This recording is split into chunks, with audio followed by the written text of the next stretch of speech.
저는 오늘 본문의 말씀을 근거로 임재, 부재, 그리고 존재라고 하는 말씀을 나누려고 합니다.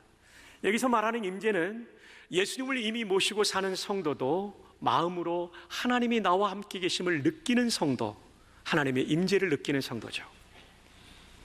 부재는 예수님을 구주로 분명히 모셔드리고 살고 있지만 내 생각과 말과 행동 속에 하나님의 임재가 느껴지지 않는 사람, 부재, 하나님의 함께 하시는 것을 느끼지 못하는 부재의 성도가 있다는 것입니다. 그리고 마지막 존재는 어떤 뜻이냐면 하나님의 임재 속에 살아가는 성도는 미래의 그의 존재가 복된 존재가 됩니다. 그러나 하나님의 임재를 느끼지 못하고 부재 가운데 사는 성도, 분명히 예수님을 구주로 믿었지만 하나님이 나와 함께 계심을 느끼지 못하고 살아간 성도는 하나님의 뜻대로 살지 못하기 때문에 그의 미래의 존재는 안타까운 존재가 될 수 있는 것입니다. 우리 모두는 하나님의 임재 속에 걸어가는 성도가 되기를 바랍니다. 신앙생활을 가만히 보면 매우 중요한 것은 얼마나 내가 하나님의 임재를 경험하느냐. 신앙생활 잘하는 사람들의 공통점은 뭐냐면 예수를 믿었다는 것, 교회의 멤버십을 가졌다는 것에 만족하는 것이 아니라 매일 매 순간 하나님과 동행하는 임재의 은혜를 누리는 성도예요. 자, 우리 한번 성경을 보실까요? 창세기 39장 2절, 여호와께서 요셉과 어떻게 하셨다고요? 함께 하심으로 임재가 있었다는 거죠. 그가 형통한 자가 되었다. 그의 주인 애굽 사람의 집에 있었다. 노예지만 너의 삶에 형통함이 있었다는 것입니다. 39장 21절에 보면 여호와께서 요셉과 어떻게 하시고 함께 하시고 그에게 인자를 더하사 간수장에게 은혜를 받게 하시매, 비록 감옥에 억울하게 투옥되어 있지만 죄수이면서도, 사실은 죄수가 아니죠, 누명을 뒤집어 쓰고 들어갔지만 죄수이면서도 그 안에 형통이 또 있는 거예요. 23절을 보십시다. 간수장은 그의 손에 맡긴 것을 무엇이든지 살펴보지 아니하였으니 이는 여호와께서 요셉과 어떻게 하심이라? 함께 하심이라. 여호와께서 그를 범사에 형통하게 하셨더라. 여기서 우리는 굉장히 중요한 교훈, 레슨을 받아야 됩니다. 인생이 아무리 어렵다 할지라도 하나님의 임재 속에 사는 성도는 마침내 이 고난을 극복하게 될 줄로 믿습니다. 사울도 한때는 하나님의 임재를 경험했습니다. 그러나 그는 가면 갈수록 하나님이 함께 하시는 삶을 누리지 못했어요. 성경이 그것을 아주 분명하게 대조해 주는 것이 사무엘상 18장 12절입니다. 여호와께서 사울을 어떻게 하셨다고요? 떠나 사울의 삶에 하나님의 부재가 나타납니다. 다윗과 어떻게 하셨다고요? 함께 계심으로 임재가 나타납니다. 그러니까 사울이 왕임에도 불구하고, 현역 왕이에요, 현재 왕이에요. 그럼에도 불구하고 저 젊은 청소년 다윗을 두려워하게 되는 거예요. 사랑하는 여러분, 하나님의 임재가 떠나버리면 내가 사회적인 지위가 높은 곳에 있다 할지라도 두려움의 포로가 됩니다. 그러나 하나님의 임재가 나와 함께 있으면 그것을 느끼는 사람은 골리앗을 만나도 두려워하지 않게 되는 것입니다. 하나님의 임재가 이렇게 중요하다는 것입니다. 하나님의 부재는 사울이라는 존재의 몰락으로 이어졌고 하나님의 임재는 다윗이라는 존재의 부흥으로 이어졌습니다. 여러분의 인생이 정말 부흥하는 인생이 되기를 원합니까? 여러분, 하나님의 임재 속으로 들어가야 되는 것입니다. 교회도 마찬가지입니다. 어떤 교회가 좋은 교회냐면 하나님의 임재를 경험하는 성도가 많은 교회는 좋은 교회예요. 그것에 주님이 영광을 드러내시고 그것에 주님이 주의 뜻을 이루어 주시고 성도 한 사람 한 사람이 다이내믹한 신앙생활을 하게 되고 하나님의 복이 그 성도, 그 교회에 임하게 되는 것입니다. 우리 교회가 그런 교회 되기를 바랍니다. 이 방송을 듣는 모든 성도들의 교회가 그런 교회가 될 수 있기를 주님의 이름으로 축복합니다. 그런데 오늘 본문은 안타까운 상황을 보여주고 있습니다. 이 본문이 신명기 1장 27절인데 6절을 건너 앞으로 가면 21절이 나옵니다. 모세는 거기서 하나님께서 가나안 땅을 주셨기 때문에 담대하게 저 가나안 땅을 점령하라고 말합니다. 이때 22절, 그 다음 절인 22절에 백성들이 말합니다. 모세시여, 하나님이 우리에게 주기로 약속한 땅이지만 저 가나안 땅은 우리가 한 번도 가보지 않은 땅입니다. 따라서 우리가 저 땅을 점령하기 위해서는 사전에 정찰이 필요하리라고 생각됩니다. 우리의 공격 루트는 어떻게 될 것이며 우리가 공격하게 될 성의 방비는 어떻게 되어 있기 때문에 어떤 방식으로 공격을 할 것이며 우리와 맞서 싸울 가나안족들은 어느 정도의 키를 가지고 있으며 무기 체계를 가지고 있는지 정찰이 필요합니다. 영어 성경에는 search out, 수색, 탐색의 뜻을 가진 단어를 사용하고 있습니다. 수색 정찰을 해야 된다라고 말하고 있는 것입니다. 네, 여러분이 잘 아시는 대로 이 가나안 정찰 사건은 민수기 13장에 보면 하나님의 명령으로 시작되었는데 오늘 본문인 신명기 1장에 보면 백성들의 요청으로 이루어져요. 왜 다를까요? 여기서 우리는 성경 해석에 굉장히 중요한 원리를 찾아내야 됩니다. 그건 뭐냐면 오직 성경, 라틴 말로 솔라 스크립투라도 중요한데 또 하나 중요한 것은 전체 성경, 라틴 말로 토타 스크립투라도 중요합니다. 성경을 해석할 때는 어느 한 부분에 지나치게 빠져서 해석하면 전체의 의미를 놓쳐버릴 수 있죠.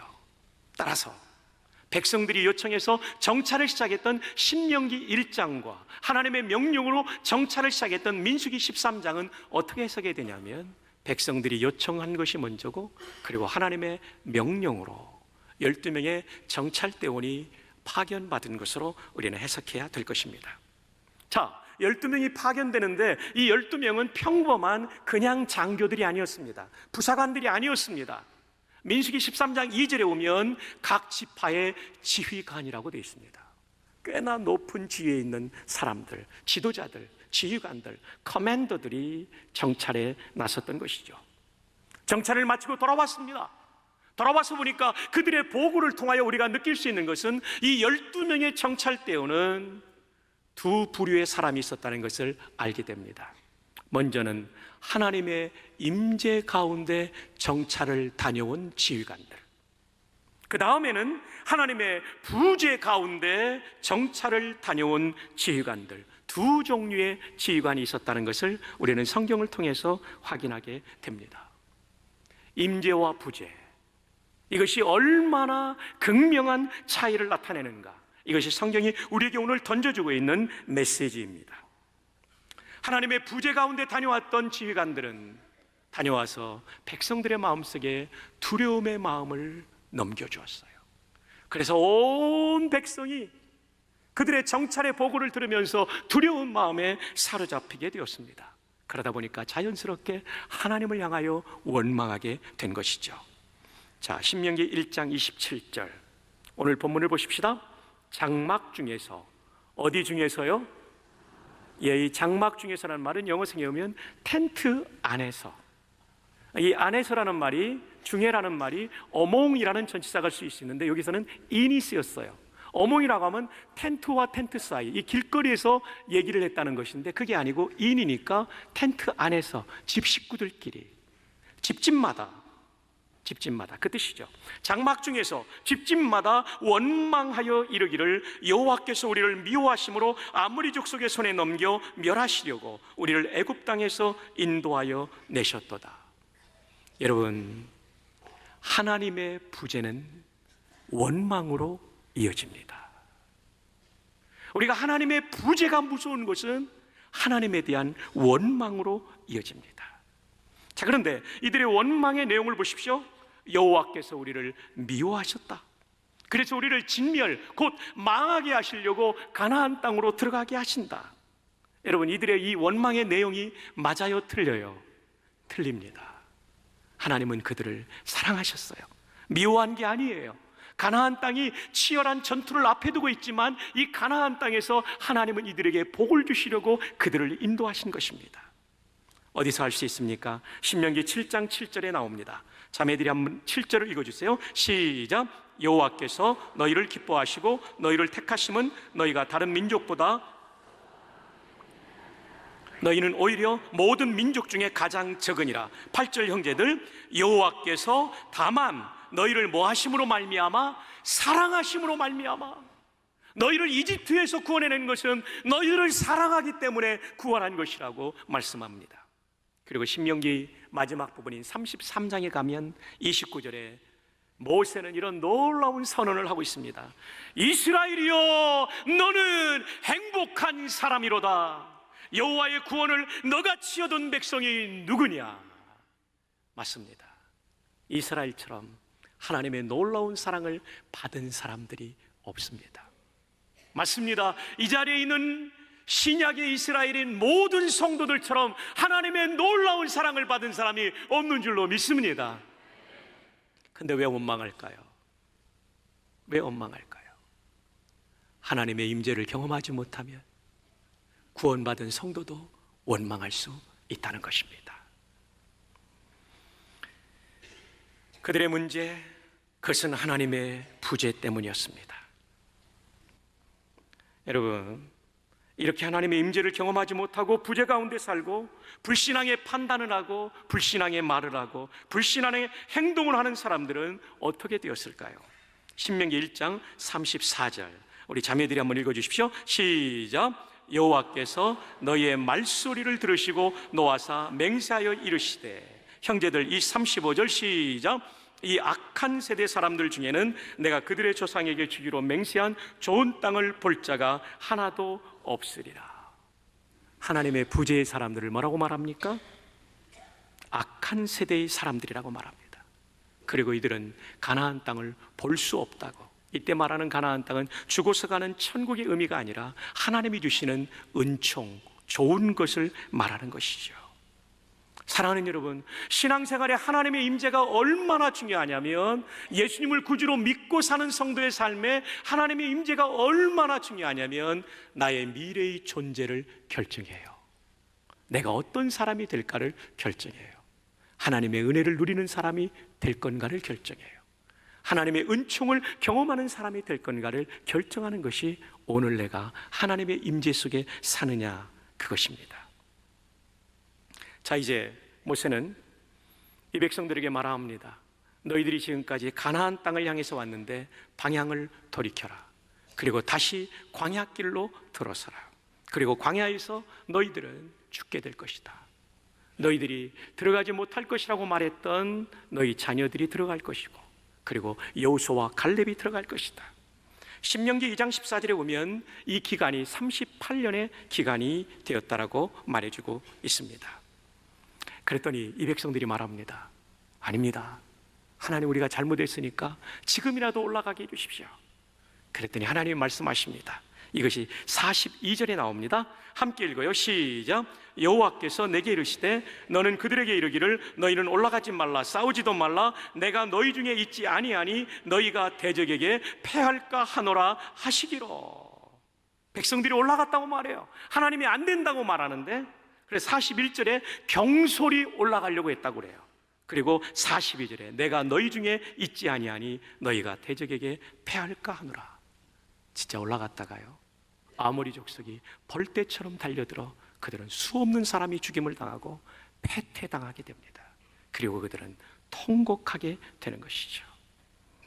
사랑하는 여러분, 우리의 존재를 결정하는 것은 하나님의 임재와 부재입니다. 하나님의 임재를 경험하는 사람은 하나님께 영광 돌리는 인생이 되고 하나님이 인도하시는 복된 인생이 될 것입니다. 반면에 하나님의 부재를 경험하는 사람은 하나님의 영광을 가리는 인생이 되고 하나님의 인도가 떠난 안타까운 인생이 되는 것입니다. 그러므로 미래의 나, 미래의 내 존재를 결정하는 것은 오늘 지금 내가 하나님의 임재 속에 살고 있느냐 아니면 부재 속에 살고 있는 것입니다. 우리 모두가 하나님의 임재 속에 사는 성도들이 되기를 주님의 이름으로 축복합니다. 그런 복된 인생을 살았던 한 사람이 본문 신명기 1장에도 나옵니다. 자, 우리 36절을 볼까요? 제가 읽습니다. 오직 여분네 아들 갈렙은 온전히 여호와께 순종하였은즉 그는 그것을 볼 것이요 그가 밟은 땅을 내가 그와 그의 자손에게 주리라. 여러분, 우리는 쉽게 연상할 수 있어요. 갈렙도 몸집이 크고 그리고 키가 큰 가나안족을 보았을 거예요. 그리고 굉장히 높이 치솟은 요새화된 성벽들을 보았을 거예요. 그리고 아낙 자손을 보았을 거예요. 그런데 중요한 것은 그 객관적인 사실 너머에 계시는 하나님, 가나안족보다 크고 아낙 자손보다 크고 저 높은 성벽도 능히 무너뜨릴 수 있는 하나님까지 갈렙은 본 줄로 믿습니다. 하나님의 임재 속에 사는 사람은 객관적인 사실만 보는 것이 아니라 이 객관적인 사실을 컨트롤하고 계시는 하나님까지 보게 되는 것입니다. 신명기 1장 36절에 갈렙은 온전히 여호와께 순종했다는 말이 영어 성경에는 이렇게 나옵니다.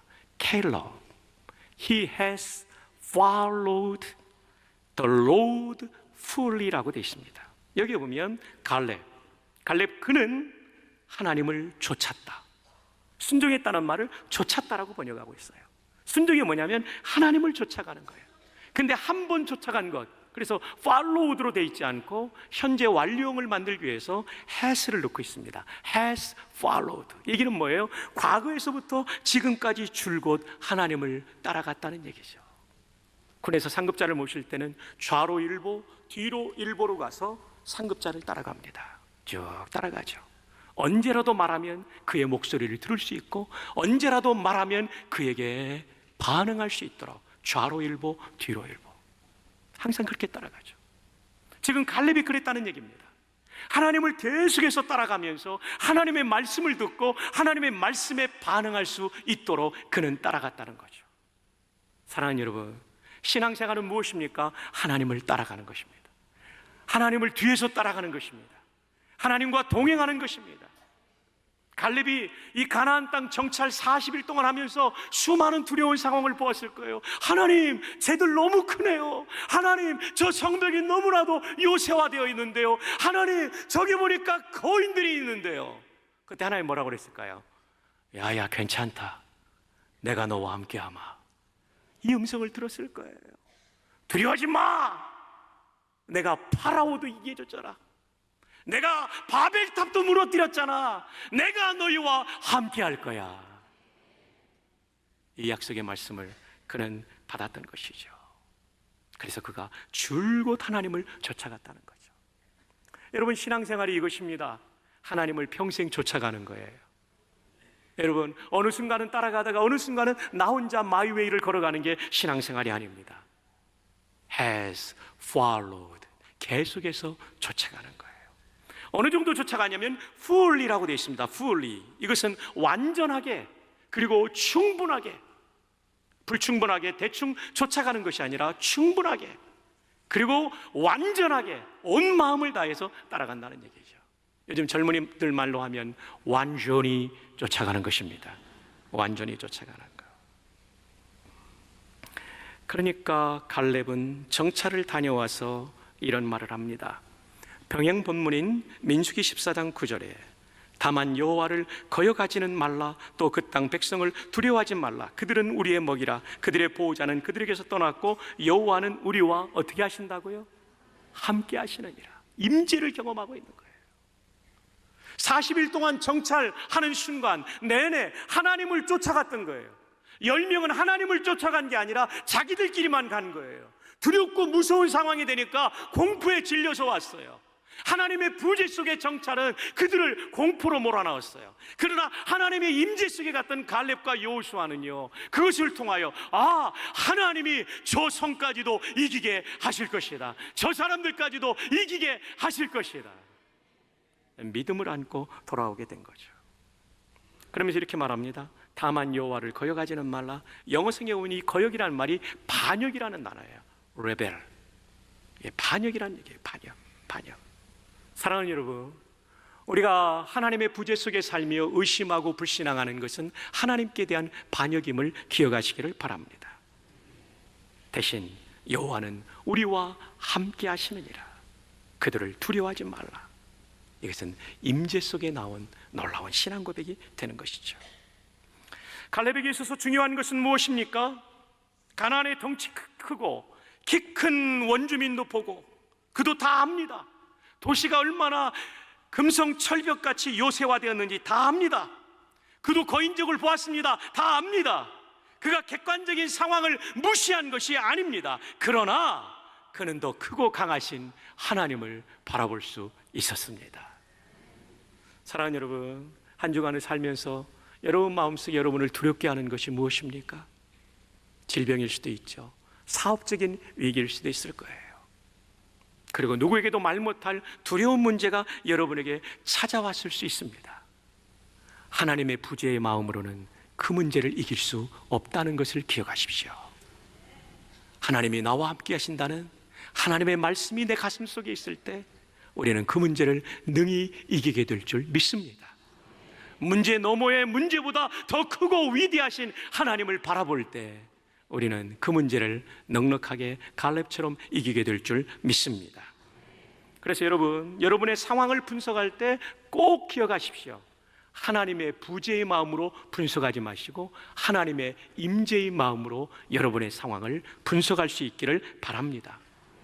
하나님 없는 평가는 하나님 부재의 평가입니다. 하나님 없는 분석은 하나님 부재의 분석입니다.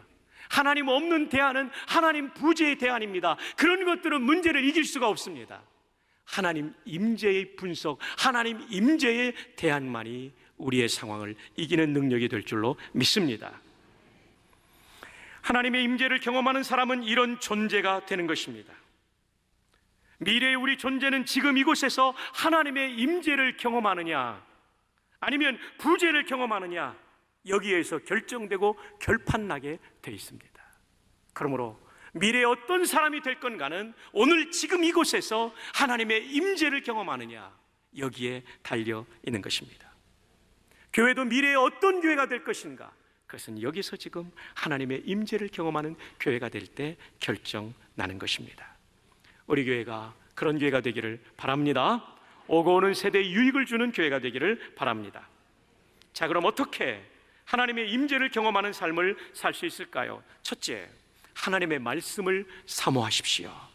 하나님은 성경 말씀을 통하여 우리를 인도하시고, 그리고 위기의 상황 앞에서도 그 위기를 이길 수 있는 용기와 지혜를 주시고, 그 말씀대로 나아갈 때 마침내 위기를 이기게 하시는 하나님이기 때문입니다. 10명의 정찰대원은 하나님의 말씀을 기억하지 않았어요. 그러나 갈렙은 하나님의 말씀을 기억한 거예요. 여러분을 축복합니다. 주일 예배 때마다 하나님의 말씀이 여러분의 마음속에 꼭 간직되기를 바랍니다. 졸지 말고요, 딴 생각하지 말고요, 하나님의 말씀이 여러분 가운데 기억되기를 바랍니다. 매일마다 성경을 읽을 때마다 하나님께 기도하십시오. 하나님, 오늘을 살아갈 약속의 말씀을 주시옵소서. 이 삶을 계속 살 때 우리는 임재를 경험하는 것입니다. 둘째, 어떤 상황에도 하나님을 뺀 판단이 아니라 하나님을 모신 판단을 하십시오. 객관적인 분석은 하십시오. 그러나 이 객관적인 분석 너머에 이 상황을 극복할 수 있는 힘과 지혜와 능력을 주시는 하나님을 모신 판단을 할 수 있기를 바랍니다. 10명의 정찰대왕, 객관적인 판단만 한 사람이에요. 갈렙과 여호수아는 객관적인 판단을 무시하는 건 아니지만 이 판단을 주관하시는 하나님을 모시고 새롭게 판단한 거예요. 그래서 이긴 거예요. 하나님의 임재가 있는 판단의 사람들이 되기를 바랍니다. 셋째, 하나님을 모신 그 믿음의 근거에서 믿음의 말을 하십시오. 갈렙과 10명의 정찰대원의 차이는 하나님을 믿고 믿음의 말을 한 사람과 하나님을 믿지 못하고 낙심시키는 말을 한 사람으로 구분될 수 있습니다. 말은요, 사람에게 영향을 미칩니다. 낙심시키는 말 때문에 공동체 전체가 하나님을 원망하게 돼요. 믿음의 말은 나를 살리고 공동체를 살리지만 불신앙의 말은 나를 죽이고 공동체를 죽일 수 있는 것입니다. 그래서 민수기 14장에 오면 그 결과가 나오죠. 27절에 나를 원망하는 이 악한 회중에게 내가 어느 때까지 참으랴? 이스라엘 자손이 나를 향하여 원망하는 바 그 원망하는 말을 내가 들었노라. 하나님께서 다 듣고 계세요. 이제 말씀을 맺습니다. 우리 모두가 하나님의 임재 속에 살아가는 성도가 되기를 바랍니다. 그러면 미래 우리의 존재는 갈렙과 여호수아처럼 복된 존재가 될 것입니다. 꼭 그렇게 되기를 주님의 이름으로 축복합니다. 여러분과 여러분의 가정과 자녀손들이 복되게 될 것입니다. 동시에 설립 86주년을 맞이하는 우리 부전교회가 하나님의 임재, 이 하나님의 은혜를 경험하는 사람들이 가득한 교회가 되어서 오고 오는 세대에 이 예배당에 들어오는 사람뿐만 아니라 부산과 민족과 세계 열방 가운데 하나님의 뜻을 이루어드리고 수많은 사람을 살리는 복된 교회가 되기를 주님의 이름으로 축복합니다.